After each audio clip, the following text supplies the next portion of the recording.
Hello. Sorry about our 14-month hiatus. Yes. Oh my God. By the way, who cares? Nobody watches the show. Oh, God, yeah. Oh, you thought I gave up, did you? Just because I've been gone for 2 years? Nope.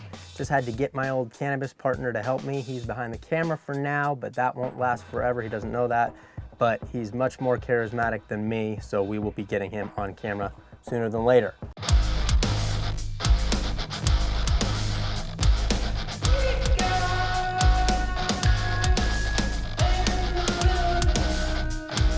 Dabbing it up, getting high as fuck. Or a joint. Or an edible. What? That's it. Keeping up with cannabis. You're interested in finally trying cannabis. Where do you start? First decision, what type of product do you want to try? Do you want to consume it in the more traditional way of smoking the flower? Or maybe you're not interested in introducing smoke to your lungs and want to vaporize it instead. Or maybe you like the idea of a discreet concentrate vape pen. Or maybe you don't want to taste anything cannabis related and instead want it mixed in with a food or drink to mask the flavor, aka an edible. Or if you're looking for a more clinical or pharmaceutical product, there are now products available such as transdermal patches, balms, capsules, and an ever-growing list of products coming to market other than the traditional smelly methods of consumption. Here's our general recommendations with the knowledge that cannabis affects everyone differently and is not for everyone.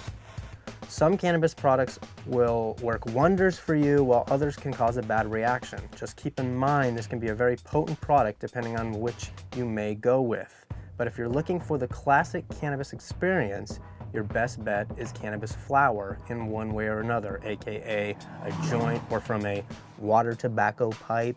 This will provide the best chance of experiencing things like uncontrollable giggling, laughing, the munchies, a wonderful paradigm shift, a general feeling of love, etc.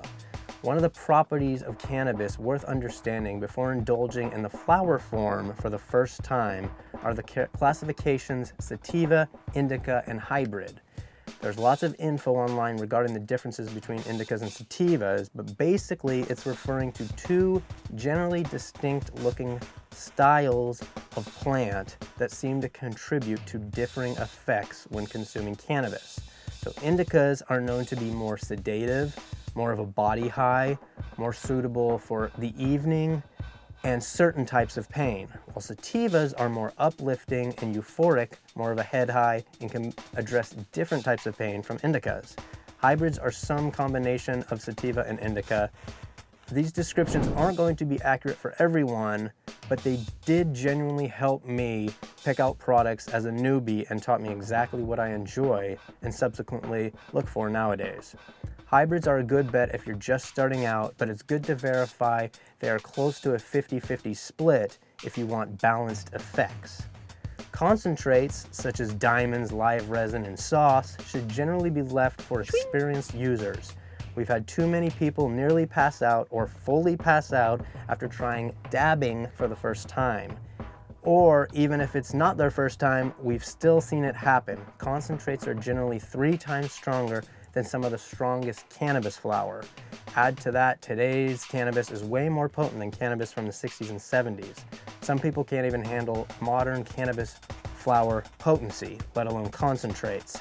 It's sort of analogous to beer versus Everclear, that insanely potent liquor.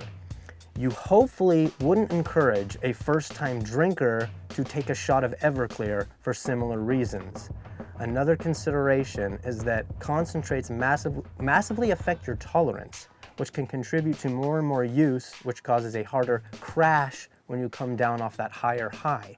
While it's nowhere near as bad as some harder drugs from what I've read, it's still not pleasant and doesn't contribute anything positive.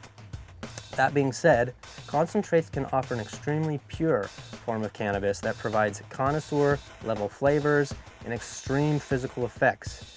Medicinally speaking, it's incredibly effective and nearly instantaneous with the onset of effects. The effects can also last longer than normal smoking of flower, meaning you may not need to use it as much to get the same benefits. If you happen to be a chocoholic and are enticed by the idea of cannabis-infused chocolate, Be careful with edibles as their effect can take quite a long time to kick in, sometimes several hours, and can last for a lot longer, potentially up to 12 hours, which can also cause people to freak out, as we can see here. I don't know, we made brownies, and I think we're dead. Definitely don't make the mistake of eating more because you don't feel anything after 10 minutes or so. Also be aware that a lot of edibles still have a pretty strong flavor of cannabis, which most people don't really enjoy. They also don't have the same effects as smoking or vaping flower or concentrate. Each person will be affected differently depending on the specific product, but generally speaking, edibles provide more of a full body high that comes on slowly due to them going through the digestive system and getting converted by the liver into a different compound from THC. We will link some research that goes deeper into that conversion and compound in the description if you'd like to read more about that. It's more like getting drunk by drinking beers, while slamming shots is like the equivalent to consuming concentrates. One gradually makes you warm and fuzzy, the other quickly annihilates you into oblivion. You don't need to be intimidated by going into a dispensary or ordering from a delivery service. There are tons of resources if you're really unsure, such as websites that delve into the nuances of the ever-expanding list of strains like Leafly, whatever you pronounce it, or a site like weedmaps.com where you can see what's currently available in your area, assuming it's legal in your jurisdiction. Or some brick and mortar dispensaries have knowledgeable and helpful staff that can help guide you to something based on a few questions that they will ask you. If you're thinking of going with flower to start, we've got another video for you that will help hone in that choice by delving into the pros and cons of the different growing methods and how that affects consumers. We'll also be going in depth regarding our expertise, concentrates, as we ran a craft extraction business for 4 years, as well as a bunch of other topics within the cannabis sphere. So if that sounds interesting, subscribe to keep up with our new videos. Thanks, see you next time.